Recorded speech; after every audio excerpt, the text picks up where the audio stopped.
Everybody, thanks for coming, and welcome to Tradie HQ and welcome to our Business Owners Club. I have Jeff Miles here. He's a business doctor, coach. For over 20 years, he's been helping tradies build their businesses exponentially overnight. How was that? Yep, and he's going to be presenting to you guys. I am reading it, How Much a Business Needs to Make You. And it's a very interesting topic. I've seen it before, so coming over, Jeffrey. Thank you.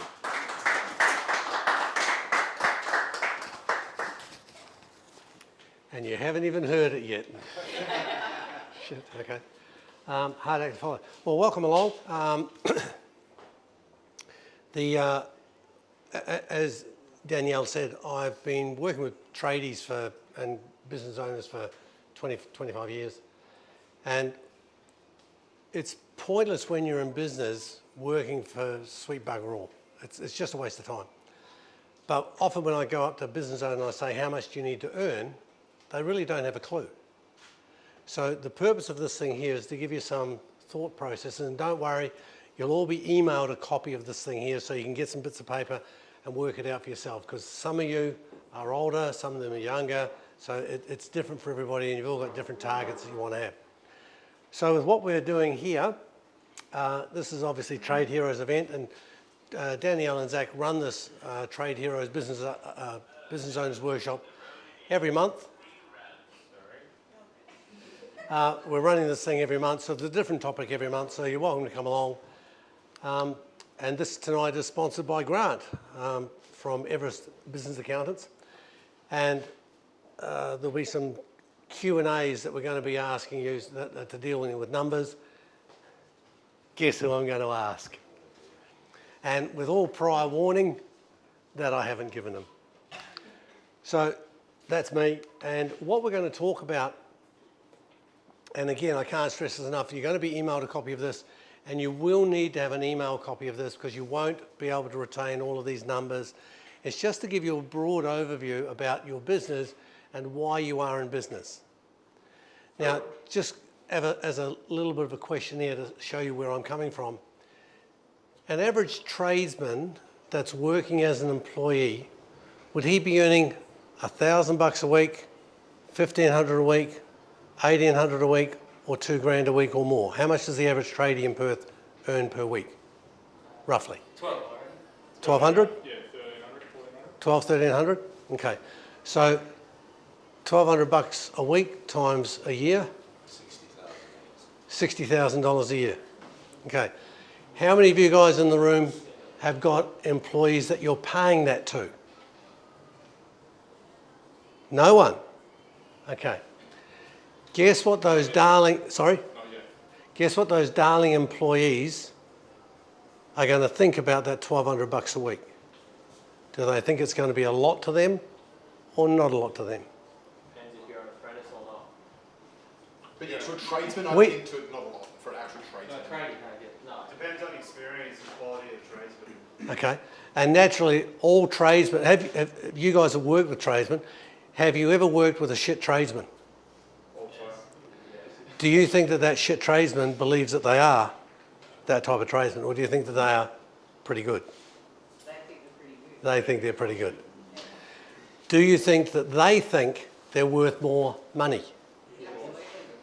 And that then is the first challenge. So where the marketplace is paying $60,000 a year or 65 or 70 grand a year, where do you think that price range is going over the next 12 months? It's going down? It's going up. So as a ballpark, one of my other businesses I own is an employment agency as well. So when we do recruiting on behalf of clients, we're telling all clients that whatever you're paying somebody now, you need to be working into your numbers at least another 5 to 10 grand a year, more. Now, if you don't do that, and the marketplace is doing that, what is your employee going to do to you? He's going to say bye-bye. Now, you can spend all the time, money and effort in the world to make this thing happen, but if you don't love your lovely little employees, they're going to piss off and go to somewhere else where they're going to get the loving they think they deserve. So throughout all this, you've got to navigate as a business owner how much you need to make out of your business on top of your employees. Your job as business owners is to make more than your employees, and I mean a lot more than your employees. So this is going to help you put some numbers onto this. So we're going to start with the end goal in mind and work our way back. And the end goal is when you decide to hang up your tool bag and retire.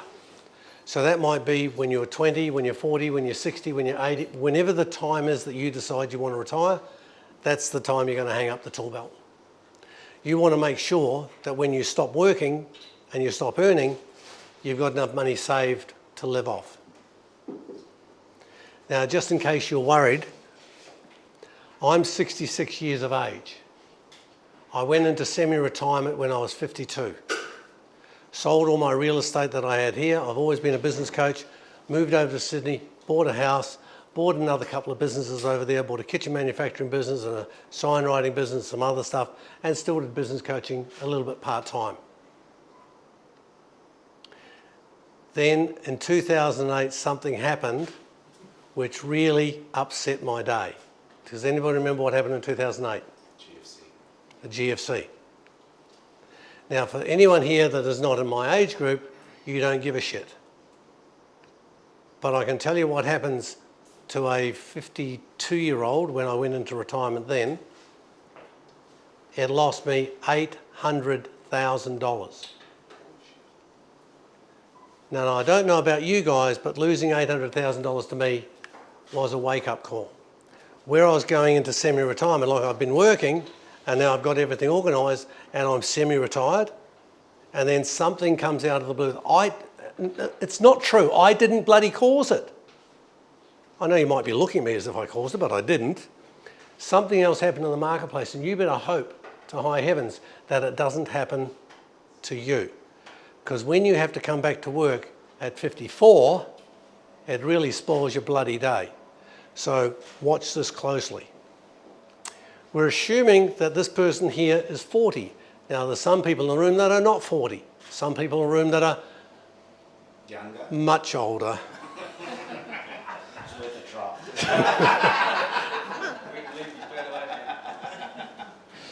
So let's assume that this person here is age 40, and we're going to let them work until they're 60. And they're going to go into retirement at age 60, and from age 60, we're going to allow them to live until the age of 80.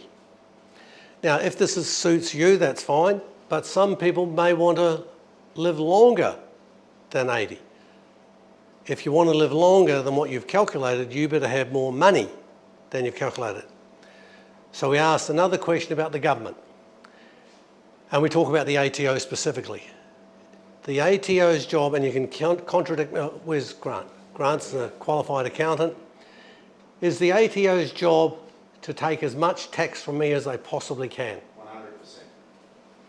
You are a CPA, aren't you? Yes. Okay. So just to make sure that a CPA, and you're a tax agent? Yes. Right. He's telling us that the ATO is going to take absolutely everything they possibly can. So you as business owners have to minimise as much as you possibly can so they don't get their hands on your hard-earned money.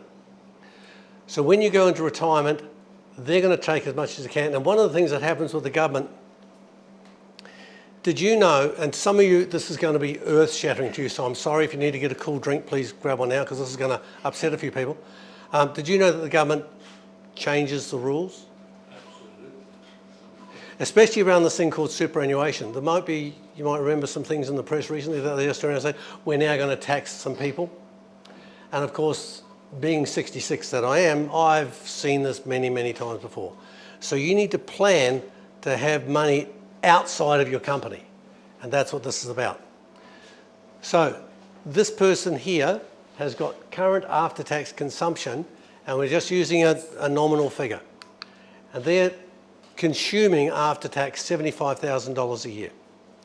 So in today's marketplace, that is not a lot, and especially for a family, if you've got a husband and wife with kids, 75 grand is not a lot. That's pretty much pretty, would that be, won't be below the poverty range, but it's lower income. Yeah, it's lower. Okay, lower joint family income. Years till retirement. So this guy here is age 40, so he's got 20 years until he retires at age 60.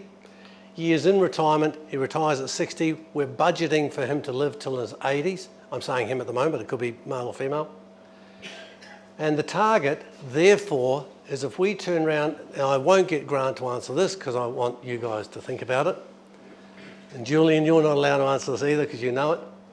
So I want to have, when I go into retirement, do you think I want to have more than $75,000 when I go into retirement or less? Or at least 75? More. Okay, well, let's just go with 75. So $75,000 a year times 20 years is how much? Fantastic, I got that number right. I'm glad. So we now need to take that and divide that by the 20 years we've got to work in it. Don't say no. There's always one. So I need to divide this and save $75,000 a year. So this is what the numbers go together like. So we need to have after-tax savings. We start at 40, save until we're 60, then we go into retirement. So we've got after-tax savings of $75,000 a year. So we save it for the first year, then we save it for the next 5 years. So we're now coming up not quite at $400,000. We keep saving after tax. So we've got to make money in our business and then put this money away in saving. How are you guys going with saving $75,000 a year now? Okay, we'll move on. So then we go down here. By the time this is finished up, the person's now paid $75,000 into their super, into their savings account. It doesn't matter where it goes, whether it's a shares, stocks, bonds, real estate, it doesn't matter. It's just got to be there when you want to retire. And I can tell you, when I decided to go into retirement and I put my money away into different investments, it wasn't there after the GFC. And $800,000 just went and disappeared. So that's what this thing is about tonight, is making sure that your business is not going to leave you high and dry. So we've got this after-tax savings, and now we need to add on to this the after-tax consumption that we're currently spending to live. So we've got $75,000 that we need to save into our future. We've got $75,000 that we need to earn now. So far we're up to $150,000 after tax. Now we've got to pay Grant and his friends, called the ATO. Now I'm putting a 30% tax rate on this, but it depends, each person's got a different tax rate. And I can assure you, if the government can tax you more, they will. There's a slight war story that I'll go into right now. And Grant can confirm this or not. When you lodge, some businesses have their employees that drive vehicles. And if that's the case, they qualify for FBT. And even if they don't have to pay FBT, the government says you don't need to lodge an FBT return. Now, if you lodge an FBT return every single month, or every time it's required to be lodged, even if it's a zero amount, when they do an audit on you, they're allowed to go back 3 years. If you don't lodge a return, they're allowed to go back as long as they like, typically 20 years. Is any part of that wrong? That's true. The government is setting this stuff up for you to pay tax. So you need to know the rules. So you need to make sure you're speaking to your accountant on a regular basis, or else you're going to blow that money and it's just going to go towards the sponsorships that the government likes to sponsor, like think of any charities that maybe aren't charities, that are needs that the government sponsors. I don't think the government is doing a terribly good job at some of the things that they invest in. So we've now got $45,000 in tax, so we add that up. So this business needs to net me, if this is me, if I was 40, which I'm not, I need to be pulling out of my business $195,000 a year. I don't want to show of hands, I just want to ask you guys, is your business paying you $195,000 a year to you. Now, does this also apply to your employees?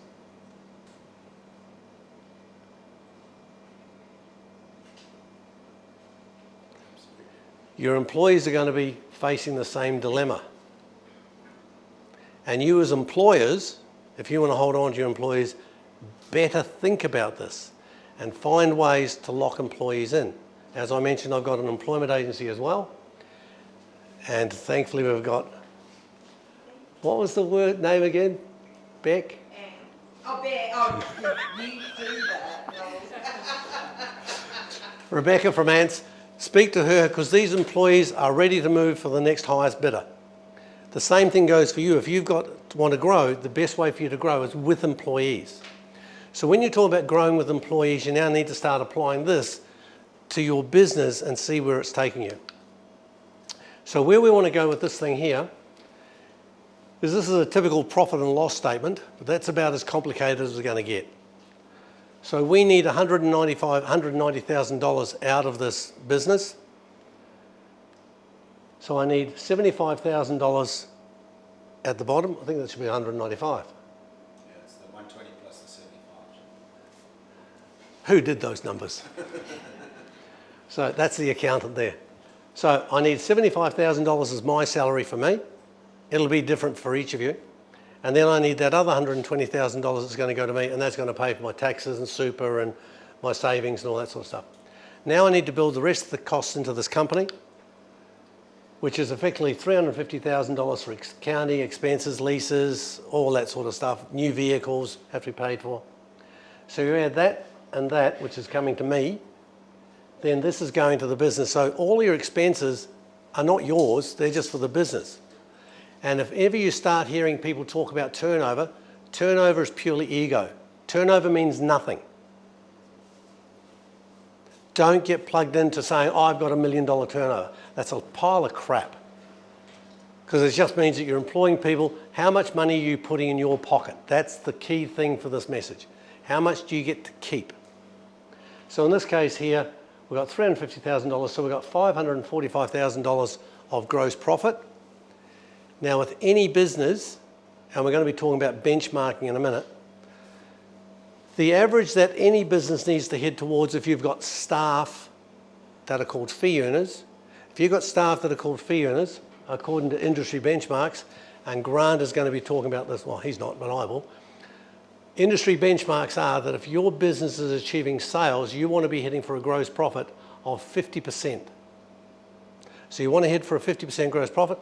If you've only got a 30% gross profit, you're doing it tough, and you may need to look at the different types of activities that your business is doing. Some businesses make bugger all money. So the question you'd ask yourself is, why have one of those businesses? If a business doesn't make you a decent amount of money, get out of it. Go and do something else. Is this resonating with anything I'm saying? So this business here needs to have a turnover of 1.1 million for the owner to pull out roughly 195 grand, of which they're going to take it away and invest in all that sort of stuff. And when you talk about investing it, you better surround yourself with a financial advisor that's making more bloody money than you are. If your financial planner or financial advisor is earning less than you, why the hell are you talking to them?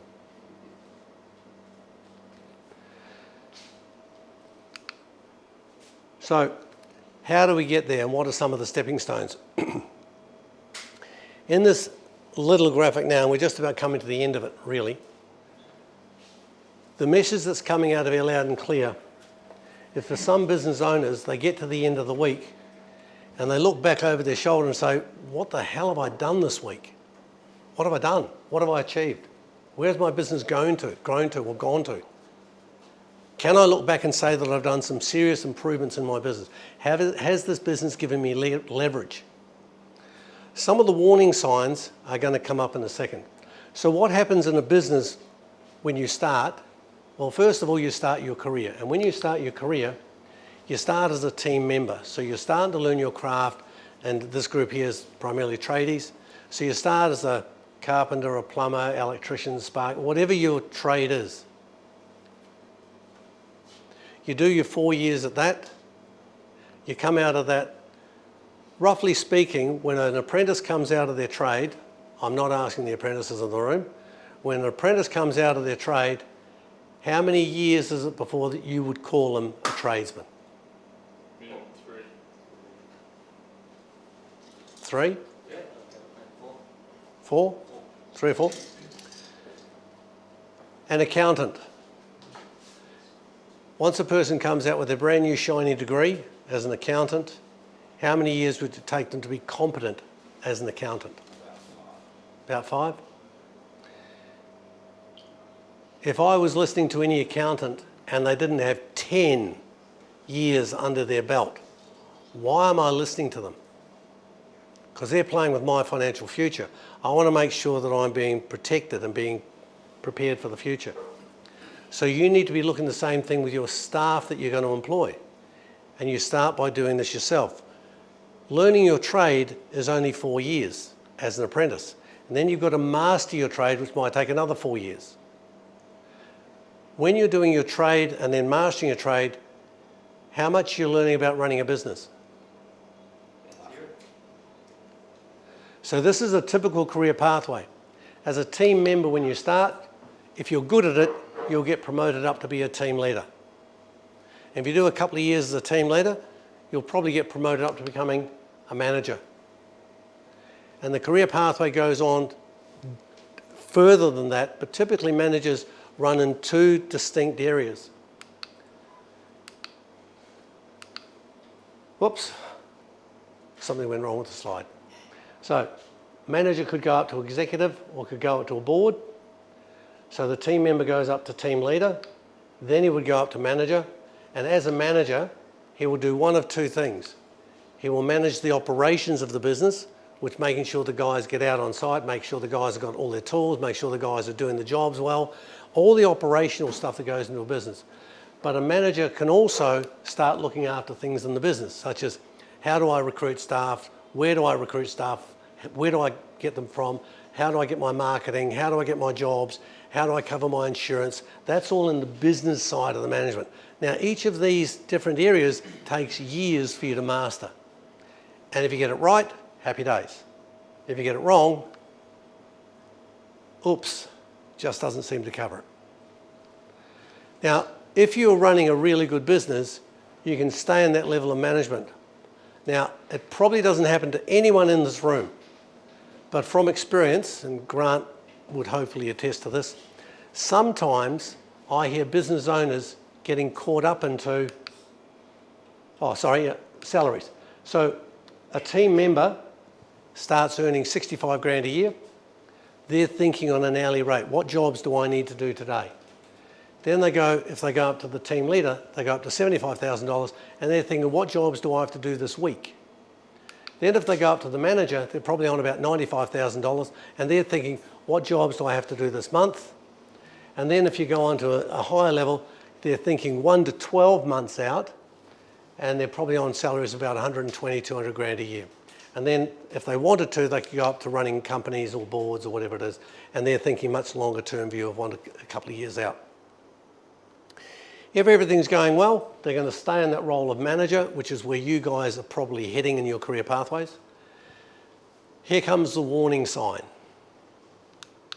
If you ever get dragged from managing, from quoting jobs, back down to being a team leader, something's gone wrong. And if the shit really hits the fan, you go back down to doing the work. So this is a career pathway that a lot of business owners get caught in, that these are warning signs to you. And each one of these is telling you when to put employees on, under you.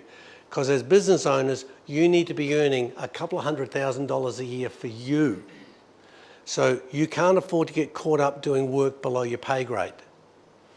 So if you're paying a bookkeeper something like, I don't know, 50, 60 bucks an hour, and your billable rate is around the $200 or $300 an hour, you can't afford to do the bookkeeping, especially if you're doing it at night when you get home and you're tired. So this is typically a career pathway for most business owners. And then they just go through the circle again and again and again and again. And that's where most tradies end up. It's unfortunate that I also get to see, and some of you might know of people like this, the 50-year-old Sparky who's still crawling through roofs in the middle of summer. How hot does the roof get, Matt, on the inside? Zach? Yeah, it gets spastic like 60 degrees probably. And that's why a lot of Sparkies are doing this sort of work, then they give it to their apprentices and they don't want to do it. And this is the same thing for you. Don't wait until the time frames force you to do something. Start planning about your business now so that you're preparing your business for you to go up to the next level. And that means you have to have employees. And in this marketplace, how many of you are finding it hard to get employees to expand? Well, thankfully, Rebecca's here, Yuya's here. Yuya's a migration agent. Beck's an employment agency. What area of expertise do you have? Lady tradies. Can you also supply men? I can. Yeah. Okay, They're labour hire. great. So, They're not as special. so don't forget to reach out to her if you want to find out about expanding staff. One of the things some of my clients are doing is we've got sick and tired of waiting. We just can't get any more staff. The Australian federal government has said that we're allowing 195,000 people to come into Australia over the next 12 months. And it's possible that still won't make a big enough dent in the unemployment market or the employment market. So they're probably going to extend that out next year. So what some of my clients are doing is now we're looking at importing people from overseas using migration agents where we're getting them on employment contracts and things like that. So you need to consider all of your options, because every day that you wait to not earn your money because you can't get the labour is going to stop you from earning the money that you need to be earning. So this, as I mentioned, this document is going to be mailed out to all of you. This is the little chart that each of you need to spend some time on at home. Print it out when it's emailed out to you. I think we've got everybody's email address, and this will be emailed out. Now for the next part, is the reason why this thing was sponsored is because of a really valuable tool called benchmarking. Benchmarking, which is these sorts of reports here, and this is one that you can have a look at later. This is for I think it's an air conditioning company, but it's just a sample. And this company here in Australia, so this is all Australian data, and this company gives you the numbers of what's happening inside businesses. And to get a benchmark, you need to have 50 businesses that have submitted their data. And this is all sterilised data, so you don't know where it's come from. You can't identify who the people are. But the type of thing that it gives you is they start looking at these sorts of numbers here. Now, Grant used to be my business partner. When he sees this, he gets excited. The word chubby? No. But I don't get it. I look at these things here and as soon as I see these sorts of numbers, and I used to be a management accountant with BHP. I've owned accounting firms with him, and I just don't like this stuff. And I don't know if it's like you, but I need to see numbers presented a different way. And the way that these things happen is they present these lovely little graphs. And in these graphs here, it says, where are you against the other 50, 100 or 500 businesses here in Australia? Where are you against the gross profit margin? And the numbers come automatically out of your zero file. So the connection to a zero file takes how long does it take to connect to a zero file? 5 minutes. So it's a 5-minute job to plug in. It downloads all the stuff into the software, and instantly, almost instantly, you can produce this report. And then they turn around and say, here's where you stack up against the rest of Australia. So you get all these different types of reports. The lights are coming on. So if you want this sort of thing, that's his company. There's some brochures here on the table. And one of the things that he's offering for all trade here, or for everybody in the room here, is you get one of these things here for free. You get the whole benchmarking report done, presented back to you with an explanation. It's worth about $2,000. So if you want to take it up with them, please do so. It's entirely up to you. What else? Not many accountants actually offer this, so it's taken a bit for us to convince Grant to buy the program and the software because it's really expensive, so that he can offer this to our members as well. So thank you. You're welcome. So if you want something like this to analyse where your business is heading, now what I would suggest you do is probably do one now or whenever you're ready. Now all he needs to do is just your Xero file or your MYOB file. He just plugs it in, it downloads the stuff into this thing in the cloud or something like that. And then it gives the benchmarks against everybody else, produces the report, file that away, identify where is my business now and how do I get it to this next level? What action steps I need to go? And that's really the value of him coming out there and sitting down with you for free. Well, it's going to cost him, so I don't really care. I love your compassion. Yeah, people have said that about me before. So that's the sort of thing there. So do it now and do another one in 6 months' time. Because that way you can see, have I progressed, have I changed, am I moving in the right direction? Because if you're not moving in the right direction, if you're not making the change you need to have, it's on you. If you want to go and stuff it up, don't do anything. But if you want it, it's there. Please take advantage of it. Thank you to Tradie Heroes, Tradie HQ for... And he's stuck in a meeting, so he's not able to attend here. So if you want to know about renting space here, Julian rents space here, is that right? Yep. You find it convenient? I do. I do too. You're doing it as well? Okay. So please speak to them if you want to know about renting out space. Please talk to him about benchmarking or accounting, whatever you want to talk about. Speak to Zach and Danielle about membership of this thing here. And, there's the levels of membership packages that we've got here within Trade Heroes. And don't forget the merch, the new... and guys, you've got to ask Zach about the new business. And you've got to ask him, Rebecca, can we have a copy? Can you circulate the logo around later? You've got to go and see the logo. It is. look, it's So- in progress. It's in progress. What We is bought the roof chickens, and it's my son's business, and basically they lay roofs. So if you ever need a roof laid, call the roof chickens. Yeah. so? But if you look at the logo, The the logo- R's a little bit. Yeah, it looks a little like the poof chickens, but but it's not. It's the roof chickens. The poof chickens, the poof chickens, yeah. So, thank you very much. We're running another one of these in a month's time. Please stick around for